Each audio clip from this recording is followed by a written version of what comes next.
Bright future model higher secondary school Pangrio में एक अहम ऐं तारीख़ी साइंसी फूड आर्ट्स ऐं कल्चर फेस्टिवल मुनक़द कयो वियो, जंहिंमें स्कूल जे शागिर्दनि जे तरफ़ां ठहियल मुख़्तलिफ़ मॉडलनि जी नुमाइश सां गॾोगॾु टेबलोज़, खाका, डांस ऐं सिंधी लोकगीतनि ते रक़्स करे सिंध जे वरसे जो जश्न पिणु मल्हायो वियो। हिन मेले में स्कूली शागिर्दनि साइंस जी नई टेक्नोलॉजी जा प्रोजेक्ट ठाहे स्टॉल लॻाया ऐं ख़ासि महिमाननि खे स्टॉलनि बाबति आगाही पिणु ॾिनी।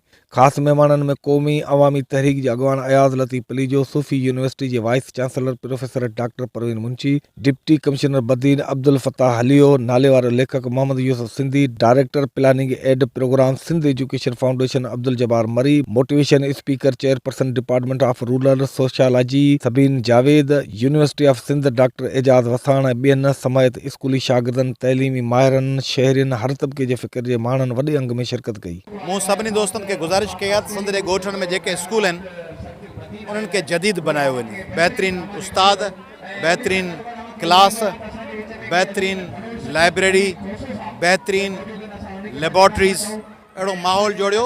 इहे स्कूल बुनियाद आहिनि, इन्हनि स्कूलनि ते सिंध जी इमारत ॾिनी आहे, तंहिंजे करे स्कूलनि खे ख़ासि तवजो ॾियो।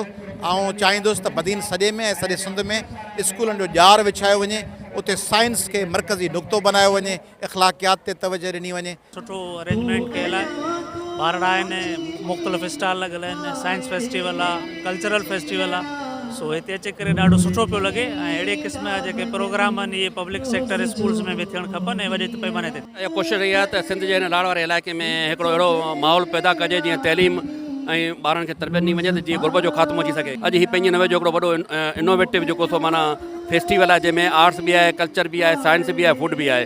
त हिन जे नेक्सस में जेको सो रोल यूथ जो छा हुअणु खपे। ऐं अॼु तव्हां ॾिठो त नौजवान जेके पंहिंजा हिते नवां आइडियाज़ खणी पंहिंजा साइंस जेके डिस्प्ले कया अथनि ऐं प्रोडक्ट डिस्प्ले कई आहे, गॾो गॾु फूड जी प्रोडक्ट डेवलप कई आहे, पंहिंजा स्किल्स जेके आहिनि उन्हनि खे ज़ाहिर कयो आहे। उहे ज़माना गुज़री विया जॾहिं रुॻो किताब खणी माण्हू अॻिते वधंदो, हुन जी बाक़ी ज़हनी सलाहियतूं पुठिते रहिजी वेंदियूं। फुल डेवलपमेंट ऑफ चाइल्ड सिर्फ़ु तॾहिं थिए थी जॾहिं अहिड़ियूं activities, cultural activities, sports activities, debates activities, त ही साइंस एग्ज़िबिशन त तमामु वॾी लेवल जी शइ आहे जैसे ते ॿार पाण अमल करे ॾेखारे। ये एक बेहतरीन काविश है और स्टूडेंट्स को मोटिवेट करने के लिए इस तरह की सरगर्मियाँ रखनी चाहिए और आप देखेंगे कि इंशाल्लाह यही स्टूडेंट्स आगे चल के डॉक्टर्स, इंजीनियर्स और इंशाल्लाह पॉलिटिक्स में भी अपना नाम मनवाएंगे। इन साइंसी मेले जी तकरीब जो बुनियादी मक़सद शागिर्दनि खे हिकु प्लेटफॉर्म ते गॾु करणु हो त जीअं उहे साइंस जी models, arts models, craft works, live drawing मुक़ाबला, लाइव स्केच मेकिंग, तकरीरी मुक़ाबला, install room display, deep rich classroom, tableau ते स्पेलिंग ज़रिए पंहिंजूं मुख़्तलिफ़ सलाहियतुनि खे उजागर करे सघनि। कैमरामैन सां गॾु अली गुल खोसो, आवाज़ TV न्यूज़, पंगिरियो।